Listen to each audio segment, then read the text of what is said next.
Michael has never brought me to tears. Did he upset me a lot? Yeah. The greatest basketball player to ever live, Michael Jordan, is largely at fault for producing arguably the biggest basketball bust who has ever lived, Kwame Brown. Let's dig in and find out how. Hello, and welcome to Sports Vaults, presented by D.A.T.A Productions, uncovering the untold, lost, and forgotten files of the sports world. Today on Sports Vaults, we will be breaking down how Michael Jordan almost single-handedly is at fault for the demise of Kwame Brown's career and promising potential. The year was 2001. Michael was 2 years into his second retirement in 1999. He became part owner and president of basketball operations for the Washington Wizards and had final say in all personnel matters. The GOAT, in all his power, had the #1 pick in the 2001 draft.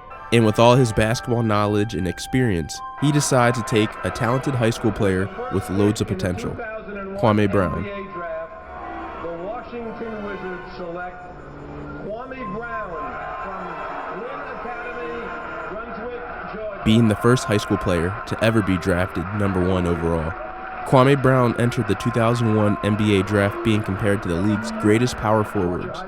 Visions of Kevin Garnett, Karl Malone, and Chris Webber danced in the heads of scouts everywhere. 6 blocks. There have been comparisons, guys, to Kevin Garnett in the terms of athleticism, to Chris Webber for his low post game. And what a moment here it is for Kwame Brown. Brown's physical abilities were unquestionably impressive. At 6'11" and 240 pounds, he had freakish athleticism, a very good shot blocker, and very graceful running the floor. With tremendous leaping ability and passes and handles extraordinarily well for his size. He had an NBA body right out of high school, looking every bit of the part of a franchise big man. Knowing that he was chosen by the GOAT, Brown knew he better live up to the hype.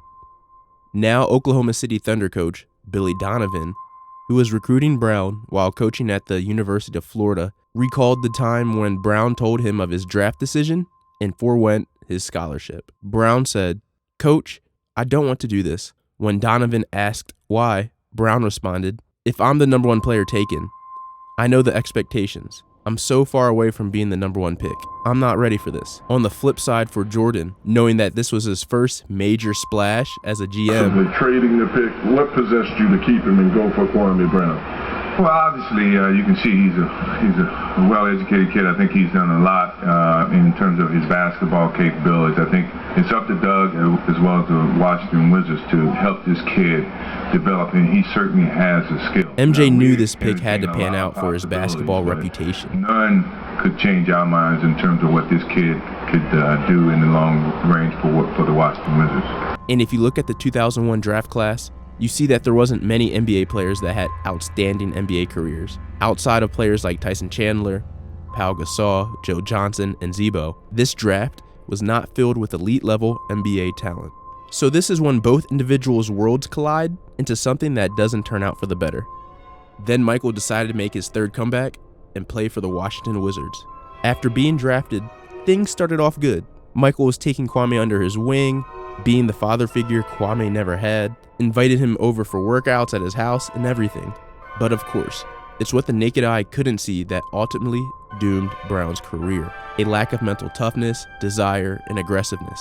And Michael sensed all of this. So MJ broke the 19-year-old down, made him wilt like a flower instead of wilt like a Chamberlain. And the former #1 overall pick never lived up to his hype as a player with actual discernible basketball skills. So what exactly did Michael Jordan do to Kwame Brown? Once Jordan saw that he was soft, he attacked Kwame like a shark sensing blood in the water, pushing him extra hard in workouts and calling him a flaming consistently, the derogatory word for homosexuality. At 19 years old, coming from a tough background with no father figure, becoming the #1 pick with so much pressure, and add on that you were drafted by Michael Jordan, not only the greatest of all time, but the most intense and insane teammate of all time as well, it was all but over, even before Kwame's career had a chance. Jordan played with Kwame for his first 2 seasons, which statistically were underwhelming for a top draft pick. Both years the team went 37-45 and missed the playoffs. So many people want to make up stories about Michael Jordan that he could have been the greatest guy in the world to me. They still would have made up something.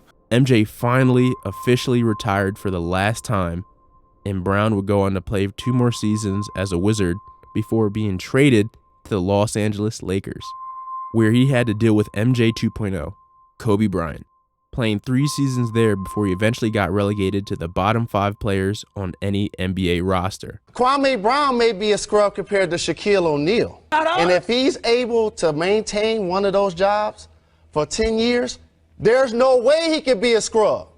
Relatively, he's a scrub. No, What? no, he What? can't be. Are you? Did you just say that with a straight face?